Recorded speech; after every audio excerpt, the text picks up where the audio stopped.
Baindo totelema esengo pesa vraiment zo sur banda ko na bino pe wona bozwami penza na rendez-vous oyo to pesa na mokolo kolanda ka émission oyo pesa ka bino bososoli na maye oyo ba pimia na moto moyindo na nko na tina te akwako oyeba yango nde to sala ka effort kolanda bandeko oyo bino boyebi ete soki ba yeba lobby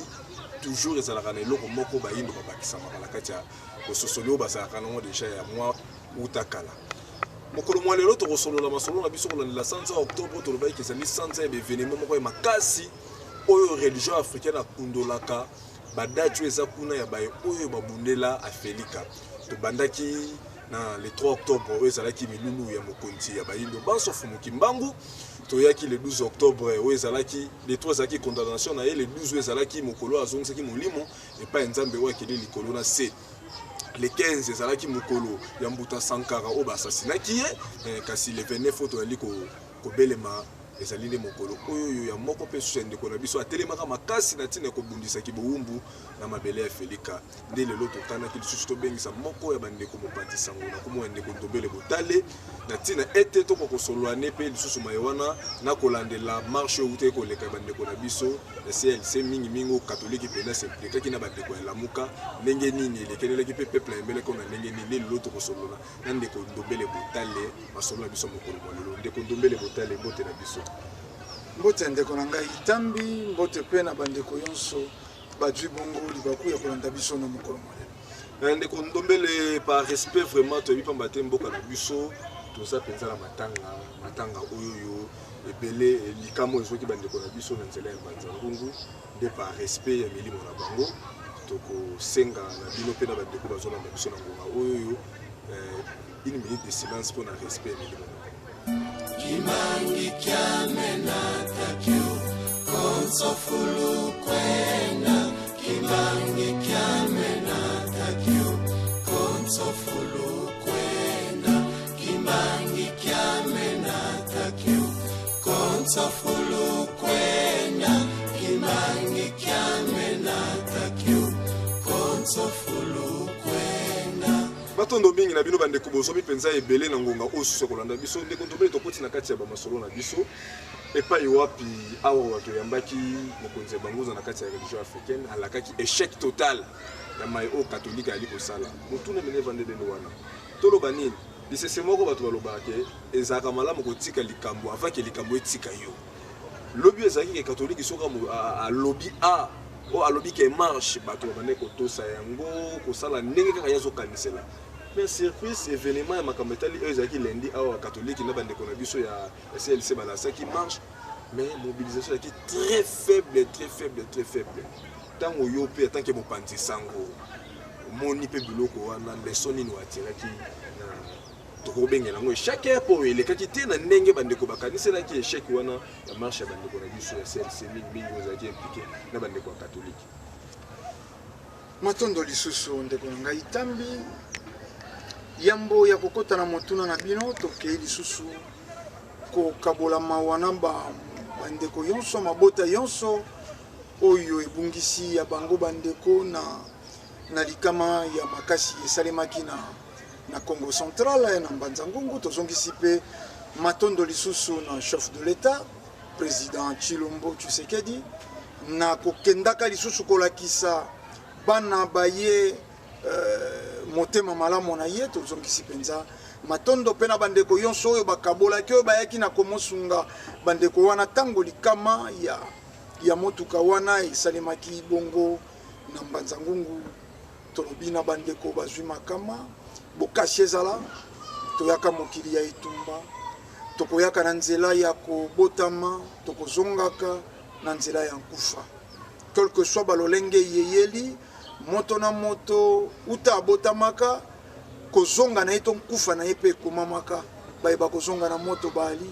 bayeba kozonga na mai bali bayeba kozonga na accident bali bayeba kozonga na se ya mpongi bali bayeba kozonga na ngenge bali moto na moto aze na lolenge akozongela na profiter na occasion na bino na manaka na bino na kabola pe mawa na libota ya Tata Ngimbi Bwetutomina oyo ayebani mingi na bandeko ya ozone na kombo ya kobo isenye pe na lisanga ya vutuka fana pambu vigila mobimba po zentoma moko ya ndeko ya etumba lolenge to utikoloba ezenzila ya bato bonso liwe eze tumbute eze principe ya mokili lokola to botamaki mokolo moko atambulata olekisi 100 ans suka suka okozonga na mokili ya molimo esika kani to utaka ya mbotolata nzoto ya mosoni matondo ndeko tambi na zongi na motuna na bino marche ya seul c'est mobilisation ezalaki faible te tata mobilisation ezalaki batonde baboyi koyana mobilisation ezalaki oleka netando boye bango basekoloba okozongisa boye bango basekoloba batonde babandi kososola malembe mosala mabe ya selse to catholique na bafiant na ye omoni tozala bato biso tolobaka eloko moko ata mwana na yo boti soko lelo olingi obima olakie na koyela yo etabe oyei nango te na pokwa lobi olingi obima na koyela olingolo oyei na yango te lobi wana olingi obima na koyela omalala oyei nango te ya mine to ya mitano mwana wana koloba papa tika na yo olobaka kaka bongo kosaka nga kaka bongo wana mwana na oya moke okoti akoloba na obongo po trop c'est trop boni plus de 80 millions d'habitants oyo singeli mabele ya Congo boko banda kokosa bango kwa bana mikie boko banda kokosa bango kwa bana mikie cette fois-ci peuple congolais lobina selse botika biso bokosa kabiso bebongo pour faire de compte bakomi komona que boni catholique a travaillé ben na opposition boni catholique a travaillé ben na opposition tolingaka toyeba bandeko ya église catholique celle c'est senko et ezekaka tata mama na mwana celle c'est senko catholique bazeka libota moko mais tolingaka na ino baleka na etando baloba kokabwana na bango na Félix Tshisekedi e bandela wapi bawela nini po esika to uti catholique azalaki sima ya peuple soit disons te azalaka sima ya peuple pe no rappelons de Gondomele na landa moko ya ba prêtre église catholique alobi église catholique rôle na ya azalaka mingi na ngambo ba faible je malobesa na mpa na bino ngira na rappelons ka solo bien la mingi na opposition azalaka mingi na ngambo ba faible o rappelez nga eloko te poto na yo awa na République démocratique ya Congo awa na Kinshasa catholique etango boycotté masolo ezalaka na Union africaine na médiation ya Edem Kojo ba memi yango na centre interdiocésain kuna tokoliki ya bino nanga ozende ko mopandisa ngoto éclaireur population ye bampesa kabiso ntango catholique azalaki ko réclamer nani bazui Sami Badi Banga na IDPS catholique alobi kinya bazui ndeko Bruno Tshibala toujours na IDPS catholique alobi kinya Félix Tshisekedi ou rien ba même na mikanda testament papa Tshisekedi atikaka testament balobi papa Tshisekedi apesaka biso confidence oyo soko ya zete na mboka oyo ebonga ya premier ministre bapesa yango be na Félix Tshisekedi Tshilo nzambe na mabongisi na ye bango bazalaki kosenga poste ya premier ministre oyo ezalaki na se beelection esalemi moto oyo bango batikelaki testament oyo tata na ye atikelaka bango testament na nkuku abimi président de la République démocratique ya Congo bato oyo basiriki bakomi konganga vérité des yeux iya yitrusheri mais bayebisa biso baswanela wapi bakabwanela wapi soko na septembre bo appuyer moto mais elekaka na etando te bango nde bazalaki kopesa IDPS cadre bango bapesi cadre IDPS atie bakombatant elobama na mboka oyo boze bapandisa yango babilili bize batika na ino komema mboka oyo na ntenga baze komema mboka oyo na ntenga le chef de l'État a dit enseignement gratuit. Na batango wana, tango tozaki koleka na manaka na bino, tozalaki koloba soko réellement catholique azalaka na souci ya population. Bango ba laïque lelo balingi ba banda lisusu mbilinga mbilinga. Soko bazalaki na souci ya peuple. Mais bango bazalaki bato liboso batia enseignement gratuit. Bon, à supposer, balingaka président honoraire te Kabila Kabange, bakokaki kotia bekole na bango gratuité po et ça la bénéfique na président sortant. Mais lelo, moi na bango, akendaka na église na bango, alingaka bango mingi, bango nde bazaki kopesa e cadre. Bon, so bazo sala mabe, ba continuer ka kotala ndeko. So ba sali mabe lelo 9 mois, lelo 10 mois. D'accord. Mais tant que baboya kaka, il y a eu tricherie en décembre. Mabeni na sala. Basala nzambe bamonaka oeza leka oeza no ekoya. Ce qui le monde va ndeko lelo baso telema baba na dako dénoncer ba biloko. C'est que déjà quelque part déjà mabe déjà baba mabe koti. Pour na nini bino bozala na courage wana te ya ko dénoncer mabe neti pe catholique pe ninga zo monele. Ndeko tambi. Pour lelo na to sa émission de to sa na fumu kusu ndeko ndombele belé ba combattant ba komi pour combat ya fumukusu na ebite soki bozo emela ngo ndenge nito ozomona ke ba combattant ba komi kopesa fumukusu rezo bani bango pe bakoti na ngambo IDPS lokola catholique mais IDPS ba kaboni mino bozo ko sala front commun na ba combattant pour botaki catholique ndeko tambi bosembo zena ntina te bati yango bizeuse pe lokutata soko boti yango malasi ekolumba be solo nango mabe ya lokuta bosembo bakotia kango biseuse ute ezena posa ya ezala accompagner te ezena posa batia yango ngro chimique te eze bosembo nesongia ndina fumukusu kia munzala mpanda na ngola président religieux africaine azen ko détenir bosembo akotia yango kolukela ngo ngro chimique te akotia yango biseuse ute tango ekoya quelque soit ndenge koyela bosembo lokute ko pakata c'est-à-dire ba combattant ba ko finir par revenir na raison. Et si Kayon Sotouti, tango basé ko caricaturer le président sortant Kabila, tango basé ko salaba vidéo, biso boko zongisa, bilili toze koloba, mokonzi mérita ka respect, mokonzi ba finga kayete. Bino moko na mokanda na bino bolobaka, toute autorité vient de Dieu. Bongo ndenge ni bosé ko reconnaître mokonzi wana te soi-disant oyo nzambe aponi pe atingi. Te lelo biso to kosakana na ba combattant te poto combattre le catholique bosembo ndeko ya ko dégager catholique mais na ko ebisa yo bosembo ndeko ya ko dégager catholique po catholique nde mama ya christianisme mao christianisme est religion importée christianisme nde cause ya souffrance ya l'homme noir christianisme nde boti esclavagisme nzamba alaka importe te na bandela yango nuit jour basango tango bayawa basalaki semblant ya kokabwa na ba religieux na ba administratif yango sali likambo ke ko pesa tubela et pas ya sango okokamwa la police ayi kokanga yo tango wana batata bakoko ya biso bazeli koloba mindele bazeli na appareil moko elokalisaka moto asali mabe donc basango moto bana kopesa ba administrateur mais tango ye kosala tubela chaque fin de semaine vendredi à Kitubela. Nde isika yoko ya koloba. Ngai na sala kiboy. Ngai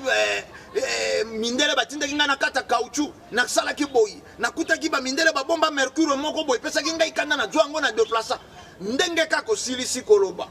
Okominda ko kalate mbila komi atuyo. Basala ki eloko moko. Parce que ba premier missionnaire ba yaka basala ki ba homme dédié. Eloko wane fandi kati ya bato. Tamulai soko balobi ase missionnaire okanti mosali na nzambe na dictionnaire nini missionnaire mosali na nzambe moto nyoso ase na mission soda ase na mission ase missionnaire et nani ase na mission ase missionnaire mais batiaka na motu ya bato lokola kozala missionnaire ese un homme de Dieu et ba missionnaire catholique et ba soda ba jésuite presque la majorité c'était de militaires. Mais bakabwani bango wana babeti moindo film bango wana bakati moindo maboko bango wana bakati moindo kingo ba prophète yonso ba valeur yonso bimaka pona ko défendre Afrika bango nde ba exterminer bango tolobaka yango ezete po ya ko se faire voir Mbuta Lumumba tango atelemi Mbuta Lumumba tango bakeina na conférence na Accra kuna na ba Kwame Nkrumah yukani ba monaki il faut ba défendre ba sala lutte idéologique na Afrika bala musa makanisi ya bayi babundela mabele boni tango yonso bakokata kabiso kingo boni tango yonso bakokata biso maboko na mabele na biso toze ba pauvre ba malheureux likolo ya mabele ya bomen bakosala ni babite to bundela bato bazonge pai na bango to bandana bonsomi ya bamboka to bandana bonsomi ya mboka simande to kosangisa bamboka na biso yango moni ba indépendance bundamaka na bamboka soko batika bato wana tolingaki tokenda kolanda ba frontière ici en 1884-85 conférence de Berlin tolingaki to détruire yango ba frontière na bango batia elingaki kufa Angola monaka congolais ya aide d'ici étranger Brazzaville monaka moto kinois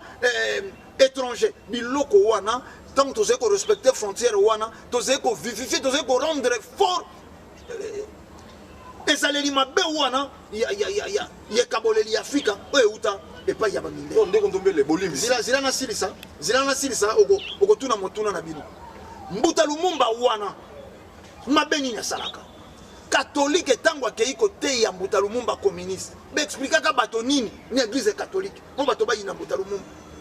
communiste la kisi mwasi na yo akokia koma mwasi ya bato nyonso communiste la kisi ndengo yo église botiki felono libanda moto mosusu akokia zwa ke nangwe wana basango bazoteya basango bateyi bandimi na bango bongo na kati ya ba église lusuku bandimi yango bayebaka teke basango bateyaka bobo makambo wana to nepo masolo na yango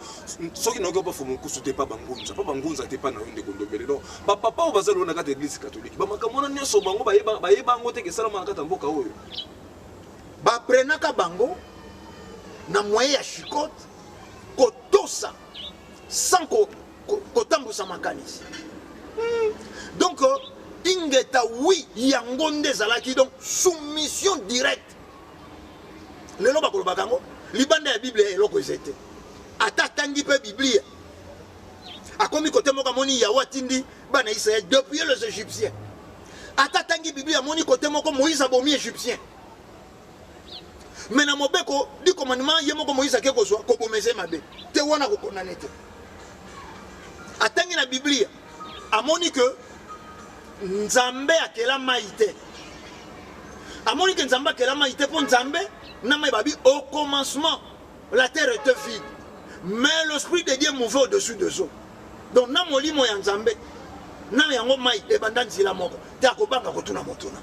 po baloba soko luki les choses cachées à Dieu ou révélées des ya moto abangi kotuna ndenge tango wana oze kotuna mama na yo biso bato mwinde to utaka kotuna kabiloko wana te kobela liboma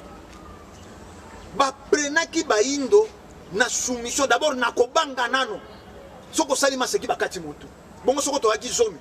bakati soko sambo mitu te ba obotika liboma ndeko ndombele nyonso wana catholique mutasa la base nengo mais bato yonso kenda na Équateur kenda na Bandundu kenda wapi ba mission ya liboso ya catholique exploiter bato yango et rendre bato ba esclave bato bazé ko sala bilanga bolona ka bitabe bolona ka pondu bolona ka nyonso buka soko nzete ya pondu longola linyoko buka lilala bato bazalaki ya wana na esteni ya Congo Santo na Kisantu ba yebier wana mondele sango katolika kuta yo ole mangustan okabite loboko etikali bato omoni pasipo na etelo rôle l'église ça ya kosunga batu to rôle l'église ça que ya koluka bato bazala na se mais église catholique yaki pai na yo po ya kosunga yo te église catholique yaki pai na yo po ya kobatela la colonie po ya kobatela œuvre ya colonisateur na mabele oyo aye pour contrôler batonga kaka bisika ezalaki ba cimetière ya bankumu bisika ezala na ba mineur bisika bango batonga bayaka te po ya bolamu na yo soko bayaka po ya bolamu na yo na misolo yo église catholique ezali nango lelo fo banda ko kanisela bandimi na bango mais bandimi bayaka be kotia mabonza bekole na bango ezebe bekole ya talo koleka bongo boni ofandi na plateau ya émission mituni polobi est-ce que ba catholique ba yaka kolo okoti est-ce que wana te du coup on comprendre que les catholiques ont venu ici pour nous exploiter ba yeko koba mosala oyo bato wana bakatelaki bato maboko po yaki nini soko ba administratif bakati maboko bango ba yeko lempa tika bango nzamba yebi ndenge ya kosala na bango ezala motema malamu ekomama bongo na mokanda ya biblia soko bapesi yo mbata na litama ya mwasi pesa litama ya mobali bango lelo bazosala marche lelo bazoteya makambo soloba mais justement lelo esateke soki nzambe abeti oyo litama awa lelo komike totelema makambo ezo marche malamu te bazosenga bato babima kotelema na bango lisusu œuvre kaka ya colonisateur te c'est-à-dire omoni koyokana ya président sortant Kabila na président Félix Tshisekedi ezalaki koboma opposition na sens négatif o mondele akotisa o c'est-à-dire epai na bango opposition eze contrepoids opposition ezali kobunda que pouvoir akweya te na mbeba mpo soko pouvoir akwei bato bakosouffrir eze peuple nzoka nde na opposition na pouvoir bango nyonso bazali na mandat bazali kosala mpo tosalaka erreur lelo na parlement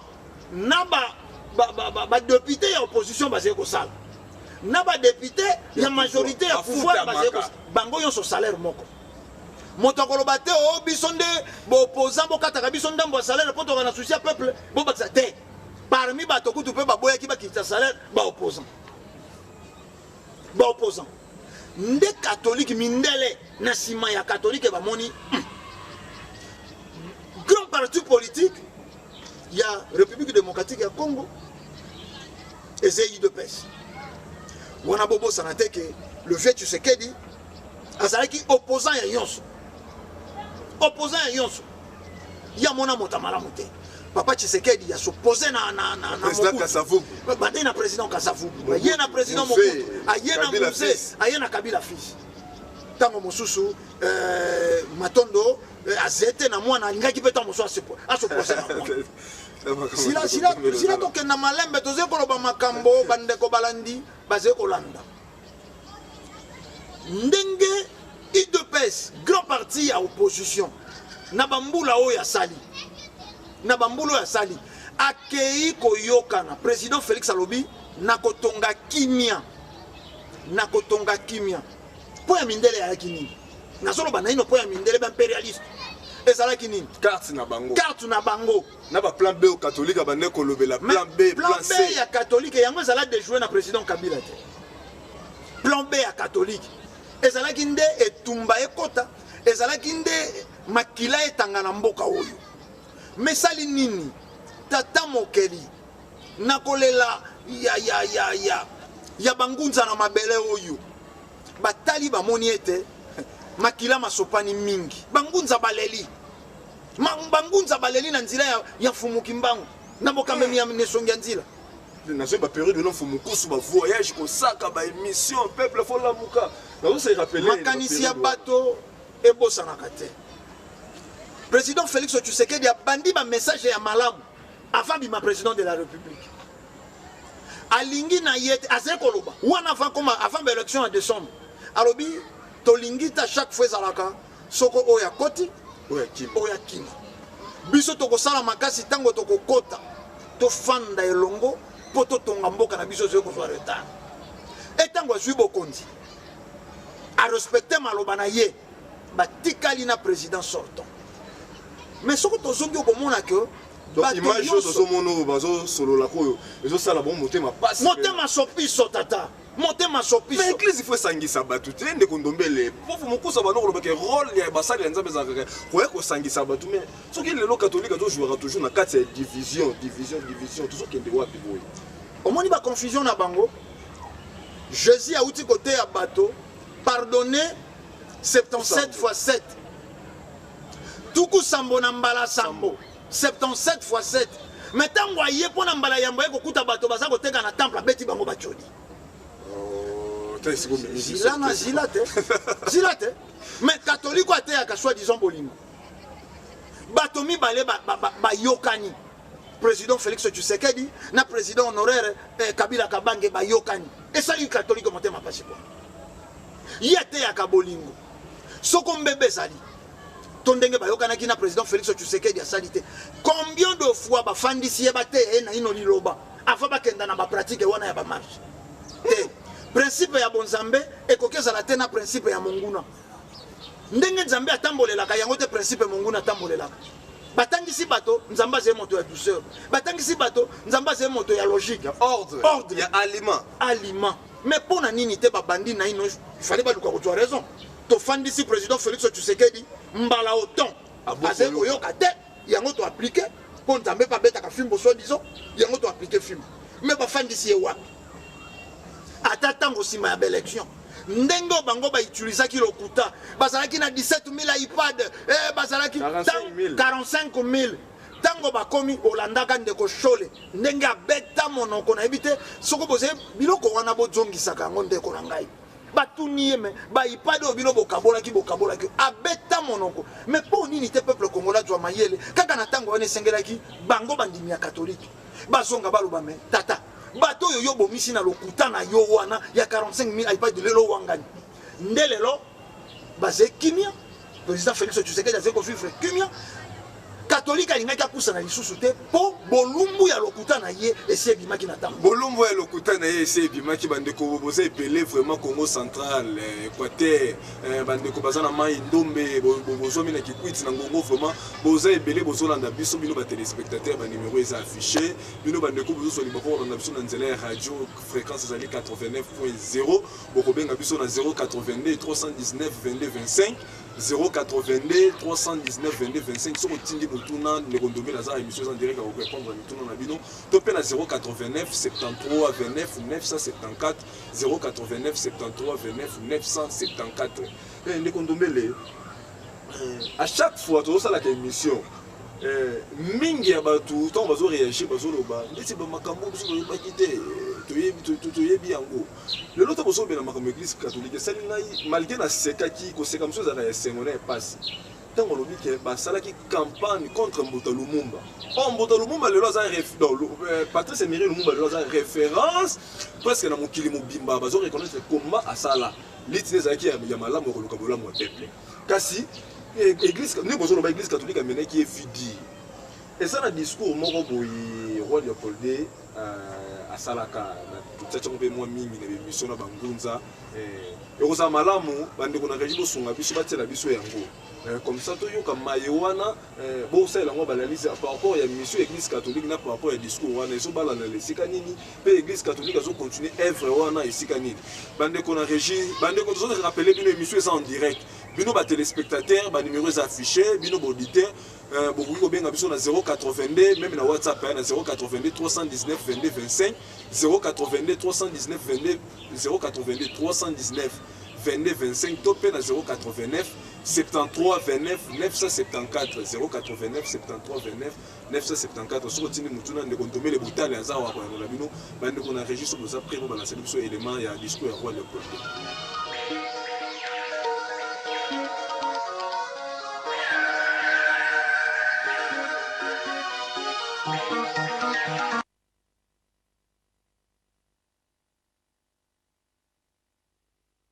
Du roi Léopold II à l'arrivée des missionnaires au Congo belge, de voir des prêtres et pasteurs blancs dans cette patrie. Révérend Père,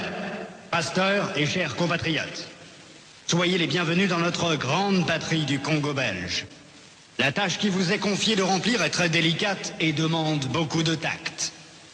Prêtres et pasteurs, vous venez certes pour évangéliser. Mais cette évangélisation s'inspire de notre grand principe, avant tout, les intérêts de la métropole. Le but essentiel de votre mission n'est point d'apprendre aux Noirs à connaître Dieu. Ils le connaissent déjà depuis leurs ancêtres. Ils prient et se soumettent à Nzambi Mpunu, que je sache, et aussi à Nzambi Mawezi. Ils savent que tuer, voler, coucher avec la femme d'autrui, calomnier, insulter est mauvais. Ayons le courage de l'avouer, vous ne venez pas leur apprendre ce qu'ils savent déjà. Votre rôle est essentiellement de faciliter les administrateurs et les industriels, c'est-à-dire que vous interpréterez l'évangile de la façon qui sert le mieux vos intérêts dans cette partie du monde. Pour ce faire, vous veillerez entre autres à désintéresser nos sauvages noirs des richesses dont regorge leur sous-sol, afin d'éviter qu'ils s'y intéressent ou qu'ils nous fassent une concurrence meurtrière, rêvant un jour à nous déloger de cette partie avant que nous ne nous enrichissions.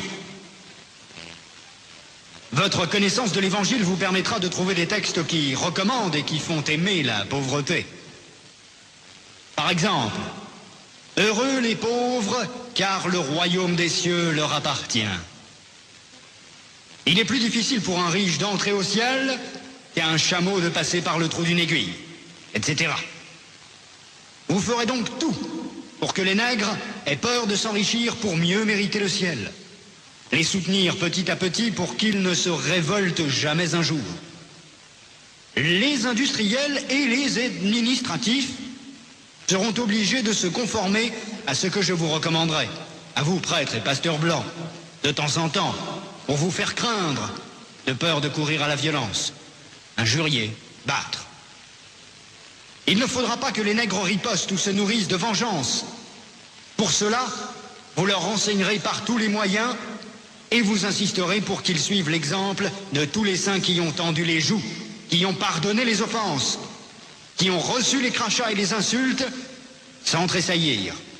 Il faudra les décourager et les détacher de tout ce qui pourrait leur donner le courage de nous affronter. Je songe ici spécialement à leurs nombreuses fétiches de guerre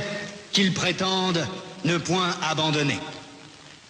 Votre action doit porter essentiellement sur les jeunes, afin qu'ils n'hésitent point de nous saluer. Quand le commandement du Père est en contradiction avec celui des missionnaires, qui sont les pères spirituels de leurs âmes, vous insisterez particulièrement sur la soumission et l'obéissance, même aveugle. Cette vertu se pratique mieux quand il y a absence de critique. Apprendre aux élèves à croire et non à raisonner. Ce sont là, chers prêtres, pasteurs et compatriotes, quelques-uns des principes que vous appliquerez sans faille. Vous en trouverez beaucoup d'autres dans les livres et textes qui vous seront remis à la fin de cette séance. Vous verrez donc ce que je recommanderais à vous, prêtres et pasteurs blancs. Évangélisez les Noirs jusqu'à la moelle des os, afin qu'ils ne se révoltent jamais contre les injustices que vous leur ferez subir. Faites-leur réciter chaque jour « Heureux ceux qui pleurent, car le royaume des cieux leur appartient ». Convertissez les Noirs au moyen des chicottes. Gardez leurs femmes à la mission pendant 9 mois, afin qu'elles travaillent pour vous. Courtisez-les s'il le faut. Et exigez ensuite à ces convertis qu'ils offrent en signe de reconnaissance des bonnes viandes, poules, coqs et œufs, chaque fois que vous visitez leur village. Faites tout pour éviter que les Noirs ne deviennent riches. Pour ce faire, chantez-leur chaque jour qu'il est impossible à un homme riche d'entrer dans le royaume des cieux. Faites-leur payer une taxe chaque semaine à la messe de dimanche. Détournez cet argent prétendument destiné aux pauvres pour avoir des magasins importants là où vous êtes, paroisses, procures. Transformez vos missions ainsi en de gros centres commerciaux florissants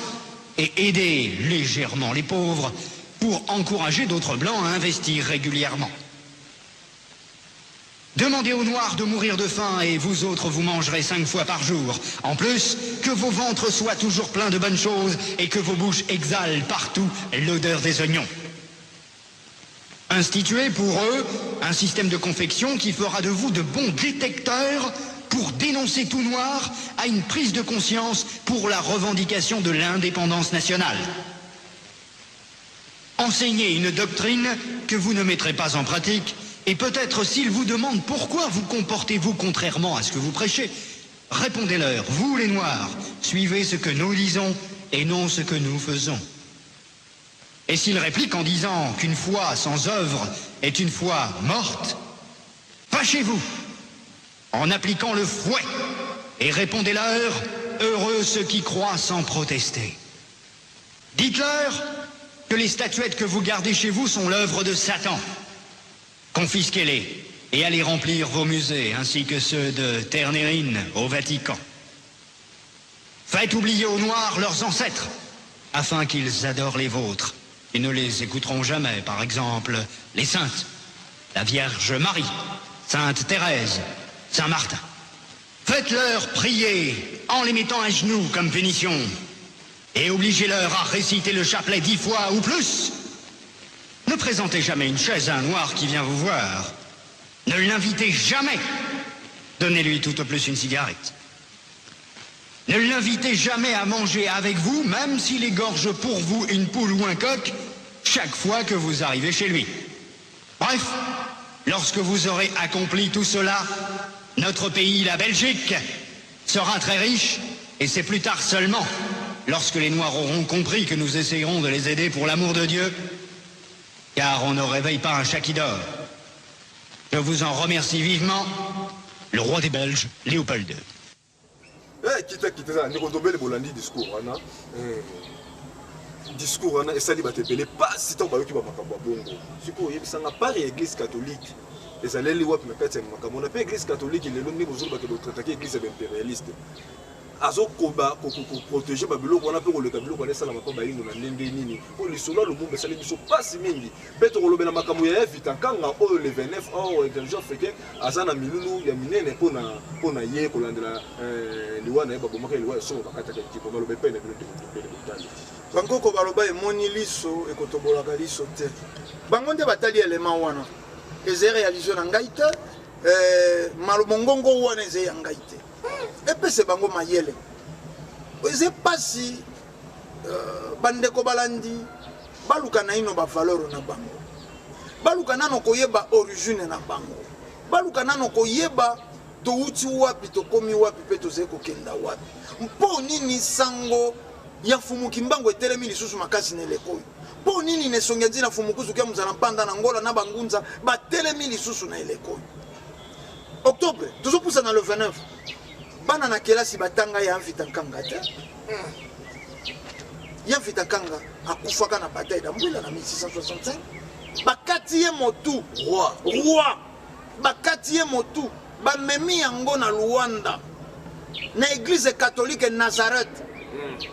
Avant mais la communion au bois keli motu ya mvitankanga soy. Ndeko ngai ba biloko mususu ba ko loba. Obi eza TV hein. Les médias, tant qu'on soit le bango, faut être responsable. Mais bon, nous sommes à quatre églises qui ont été mutu kingo basa ila ngones. Yaki pas vita, batumbie na ba catholique ni bani. Laurent Dolic na Bernard Degas. Yaki maman qui pas vita. Yaki pas vita. Le 2 juillet 1706. Eye bani. Banani ba combataka Mosé Kabila. Aya wasali ba ben pes, ba cantine populaire. Azeko sala service national aller sabato. Pour le baka na kuti monguna ya makasi na terrain monguna ya ngweze mosusu te nzala to bunda to longola nzala banani ba combattant Mosé Kabila banani bazé ko somba ba plein ba carburant na ba station banani bazé ko kenda ko somba ba huile wana ba savon wana masango wana ba pesa ka bangulu ba catholique ba sango lolimi sikoleka wana mbango te donc Mosé na souci ko longola nzala de instaurer ki ba biloko wana catholique na lisungi na likanisika ko bundisa ngonde ba koma ko somba yango ko bomba yango pa na bango omoni tolongwa nano mokili oyo bato babina kaka mokili oyo bato balandaka kaka bibelo ya basi te tozala bato oyo bazali ko se cultiver eleki kala te awa na 98 awa ntango babandi biloko wana Mosé Kabila coincé côté moko embargo côté moko bazali kobundisa guerre na kati interne catholique à télé bazeko yazeko sala bilanga pour laisser sa population na ye catholique azeko kota pour déstabiliser carburé bungi na tango ya Mosé bato bazeko lala 3 jours na ba station 3 jours na ba station Mosé Kabila bimisi na ba jefang ya ofele esunga kaka population lelo toye na président Kabila Kabange moi si na tongela bango temple pour la kisa bolingo mais bango ko ba travailler ben opposition parce qui compte donc ndeko fayo la tazo ki boko dilelo catholique ko balukele kaka ba ko luka opposant mosusu bango ba travailler na pouvoir aussi mais soko lelo na miso ya bato nyonso catholique comme contre président Félix Tshisekedi disait anormal interpeller bandeko yango tozali kosenga na bandeko na biso ya Kasai bomona na ino to président Félix Tshisekedi président ya bandeko ya Kasai to ya Baluba te président Félix Tshisekedi azali président ya 80 millions de Congolais c'est-à-dire la président Félix Tshisekedi a défendu l'Équateur makasi koleka. Azala défendu na Bandundu makasi koleka. Azala défendu na Congo central makasi koleka. Comme ça toko verrouiller monguna kozanga ndenge ya kokota. Pour lelo oyo wana vérité de jour na batele misela Fayoul. Obstacle ya libela. Soko balingi baningisa président Félix bakimi na Fayoul. Vérité de jour mais bolanda wa batokoloba. Président Félix Tshisekedi a kozala kimiate. Mandat na ye 5 ans et kozala ya kimiate. Ma prophétie vous de bima et va passer pendant 2 mois. Peuple azala éveillé. Ba revoir ba longola peuple ya mindule kaka. Mais ba éduquer peuple wana. Opération Kinbopeto. Mo wana kaka Kinbopeto. Et longo et bandi na gentilité. Na Kimbunda déjà balobaka Kinbopeto. Mais ni ne sala ka bopeto salate ba éduquer population ba éduquer population bozo bi penza ebele bozo na so na ngonga oyo lisolo ne kondombela zo beta awa ya roi bakata mutu po boyeba masolo wana malamu mingi boya mokolo le 29 oza est tombé mardi et kozana siège ya religion africaine et pas wana religion africaine kozala na masolo kotalisa mai o bayindo bayeba te nini salama awawa nendo ndeko ndobela zo bakata roi mutu basalela messe pe ba l'église catholique ba téléspectateurs bo réagir na ba testo na bino na ba numéros affichés bino bo auditeur bo benga na 089 73 29 974 to pe na 082 319 22 25 ndeko ndobela zo chité petit à petit na national na soki biso na biso et pas wana religion africaine za na miluna minene le 29 octobre au boulot avec mon colo bakata ya vitakanga kingo et pas ba mope basalela messe nini okosenga na bayindo o bayibi ba makambo wana te pona date ya mokolo wana ya le 29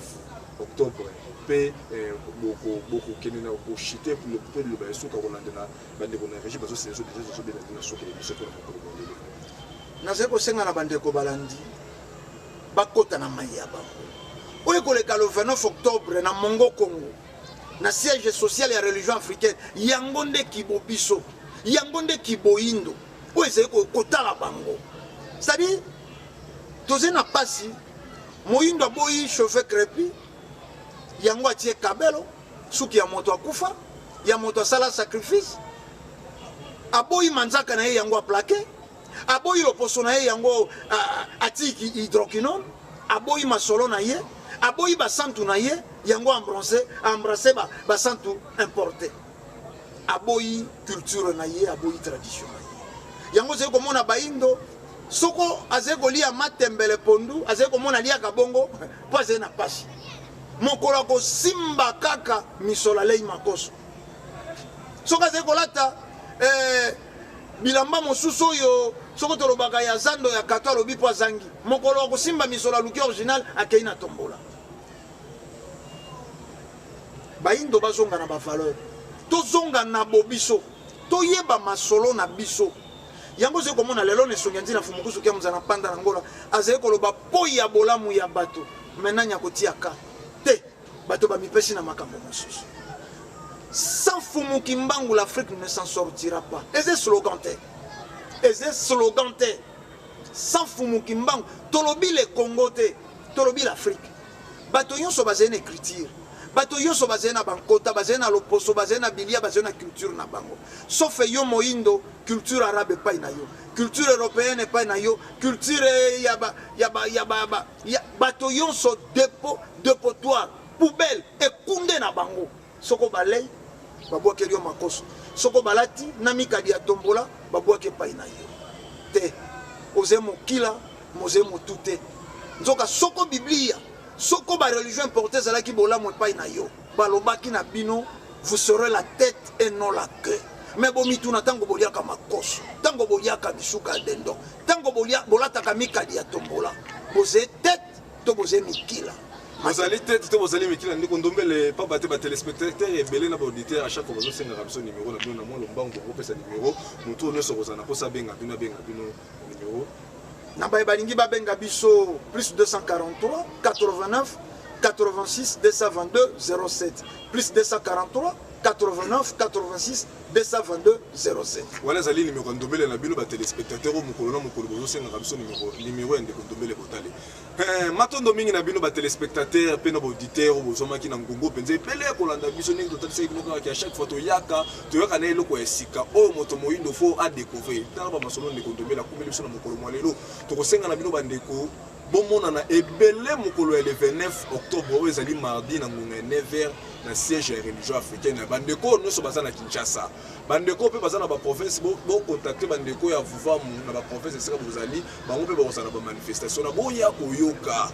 balo to définir qui soit c'est une science qui étudie le passé pour mieux préparer l'avenir et likolo baba to ba yebi le passé na bango te ata mokolo moko te bakoki koluka bolamu ya bomo ina bango botana na kati na mokili peuple nini ayebi le passé na été lelo botali discours à roi Léopold II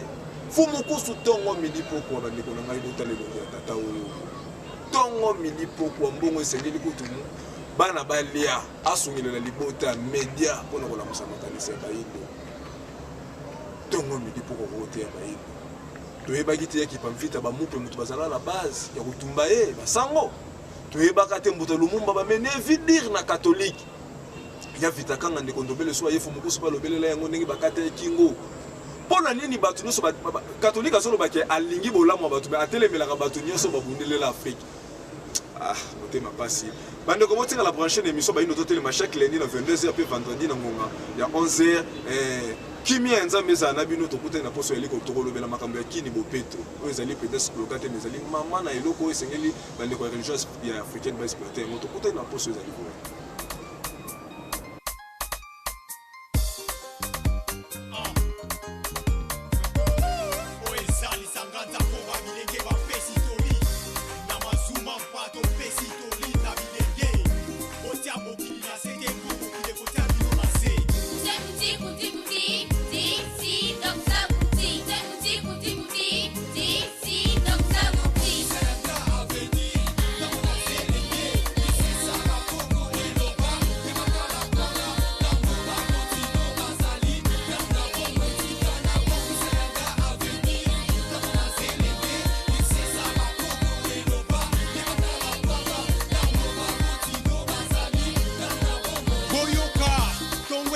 baninga nyonso bakeko luka musala baninga mosusu mosala kotenda denda na kati ya quartier wana kunyala libapongi mosusu akeko beta dame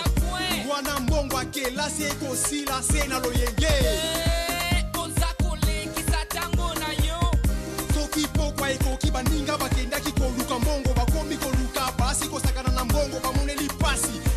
bakobomba te bakobatela te po babongisa venir mbongo na bango ekomi ya loyenge Kinshasa mobimba ya bango le barakine baboite hotel bamaya vindu basokola yoko mobola ozana rien olingi kolata danger elamba malonga ezate okomi bidefa de fao bilenge baboidoli ezala ya baboti ezala babulutu matoyi bangoki na bino etalese bino komoyi na bino esimba mina maboko na bino miso ezomona matoyi ezoyoka loba ete mayele ezanga bino bilenge ya lelo bobitala malamu bokomona ete nyonso bokosala lelo ezala ntina te baninga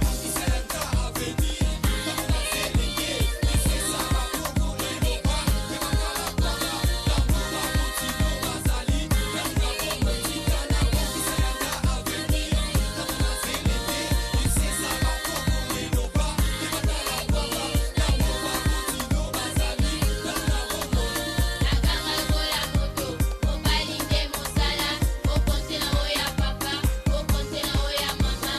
bango pe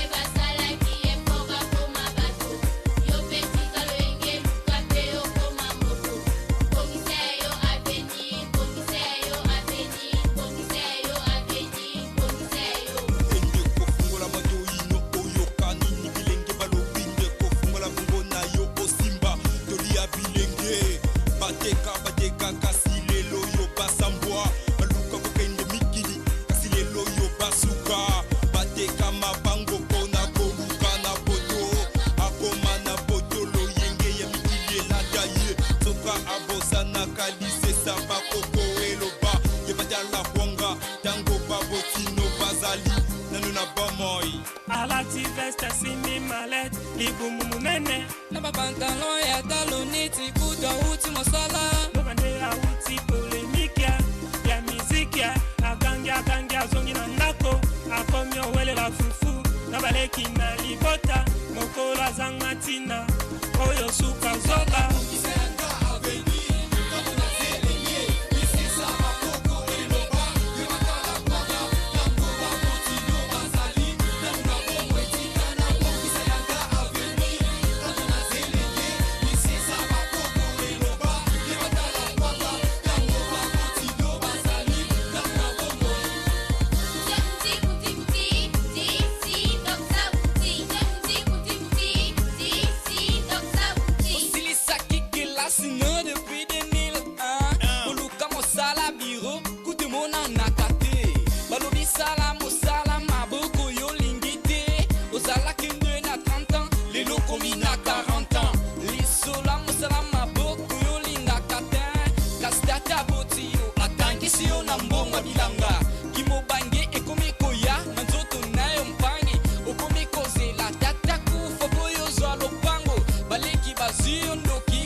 Ozonga kasi na minuit sur la masangi éducation ya banoki patin uyo tata ya lolenge nini uyo tata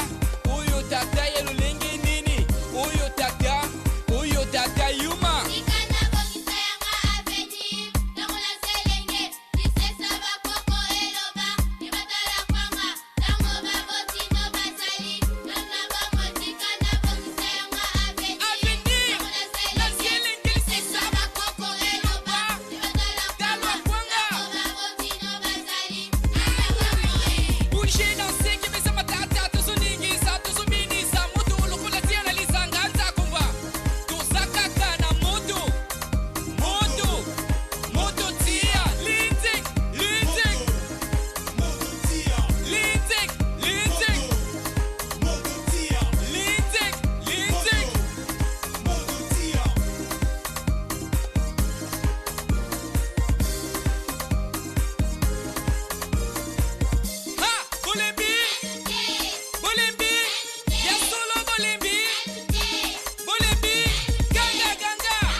lelo na yo malamu polo bina yo peza la malamu oyoki